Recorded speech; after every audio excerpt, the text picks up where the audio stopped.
How to delete Zara account. If you want to delete your Zara account, it is actually quite very simple to do so. All you have to do is go ahead and then first of all launch the Zara app, and this is the type of interface that you will be able to see right here.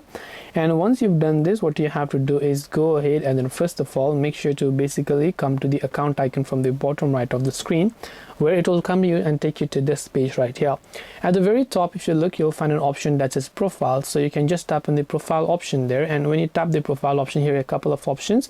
Right at the bottom you can see a little button that says delete your account, so you can just tap on the delete your account button, and it will ask you for a confirmation whether or not you're sure that you'd like to delete your account. So yes, you can just tap on the continue button if you'd like to delete your account, and after you've done that, you'll be able to simply enter your email and password to confirm your account details, whether or not the account belongs to you, and just like that you'll be able to delete your Zara account.